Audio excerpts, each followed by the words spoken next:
महाशिवरात्रि एक हिंदू त्योहार है जो मुख्य रूप से भगवान शिव की पूजा और उनकी आराधना के लिए मनाया जाता है। यह त्योहार हर साल हिंदू पंचांग के माघ महीने के कृष्ण पक्ष की चतुर्दशी तिथि को मनाया जाता है, जो कि हिंदू कैलेंडर के अनुसार फरवरी या मार्च महीने में पड़ती है।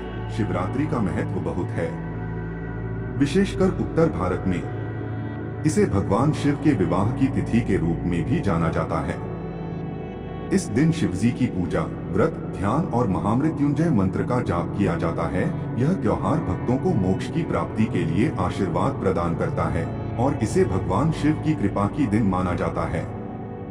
शिवरात्रि की कथा के अनुसार एक बार पार्वती और शिवजी की बहुत बड़ी अनुरागी थी और पार्वती ने शिवजी की शिवरात्रि की उपासना करने का निर्णय किया। उन्होंने संसार को छोड़कर उपवन में जाकर तपस्या की। तप के दौरान एक बार पार्वती ने अपने तप को छोड़ दिया और अपने मनोभाव को प्रकट किया, जिससे वे शिवजी को अपना पति बनाने के लिए चाहती थीं। उनका यह प्रयास शिवजी ने स्वीकार किया और वे दोनों विवाहित हो गए। इस अवसर पर उनका विवाह वाराणसी में हुआ था और वहां भगवान शिव के विवाह के साथ ही महाशिवरात्रि का त्योहार मनाया जाता है। इस प्रकार महाशिवरात्रि का महत्वपूर्ण त्योहार है, जो भगवान शिव की पूजा और उनकी कृपा को याद करते हुए मनाया जाता है। महाशिवरात्रि की कथा कई प्राचीन पुराणों में मिलती है, लेकिन एक प्रमुख कथा है जो शिवरात्रि के महत्व को समझने में मदद करती है। एक पुराने समय की बात है, जब एक साधु नामक ब्राह्मण थे, जिनका नाम सुंदर ही था। उनका एक पुत्र था जिसका नाम गुंदत्त था। गुंदत्त ने अपने पिता की सेवा में बहुत काम किया और साधु संतान की तरह बड़े हुए। एक दिन वे अपने पिता के साथ एक शिव मंदिर में गए और वहां भगवान शिव की पूजा की।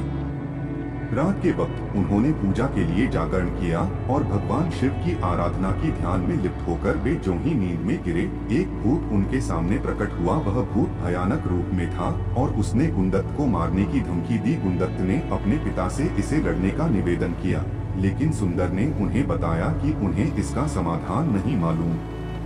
तब गुंदत्त ने शिवलिंग पर पानी की धारा डाली और भगवान शिव की प्रार्थना की कि वह अपने पुत्र की रक्षा करें। भगवान शिव ने उनकी प्रार्थना स्वीकार की और भूत को दिव्य विमान में बैठाकर अपने लोक में ले गए। इस घटना के बाद गुंदत्त और सुंदर ने मन ही मन शिव का आभास माना और उनकी भक्ति में स्थिर रहे।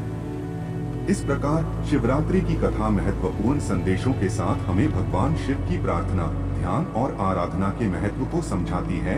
यह त्योहार भक्तों को अपने आत्मिक और आध्यात्मिक जीवन को संवारने के लिए प्रेरित करता है।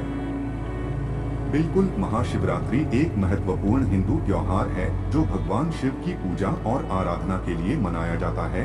यह त्योहार हिंदू धर्म में विशेष महत्व रखता है और भगवान शिव के अनुयायियों के बीच विशेष प्रेम और आदर्शों का प्रतीक है। महाशिवरात्रि का उत्सव मान्यताओं और पारंपरिक अनुष्ठानों के साथ साथ साधना, ध्यान और भगवान शिव की पूजा के लिए एक महत्वपूर्ण माध्यम है। इस दिन भक्त भगवान शिव की आराधना करते हैं और उनसे आशीर्वाद मांगते हैं। यह त्योहार भगवान शिव के भक्तों को शक्ति, साहस और ध्यान में लगाने का अवसर प्रदान करता है। इस दिन कई लोग उपवास करते हैं और रात भर जागरण करते हैं। भगवान शिव की कथाओं, भजनों और मंत्रों का जाप करते हुए महाशिवरात्रि के दिन के उपयोग में भगवान शिव की प्रतिमा का अभिषेक किया जाता है और शिवलिंग की पूजा की जाती है। इस त्योहार का महत्व भगवान शिव के भक्तों के लिए अत्यंत अहम है, जिससे वे अपने धार्मिक और आध्यात्मिक साधनाओं में सफलता प्राप्त कर सकते हैं। इसके अलावा यह त्योहार समाज में एकता, समरसता और शांति की भावना को बढ़ावा देता है।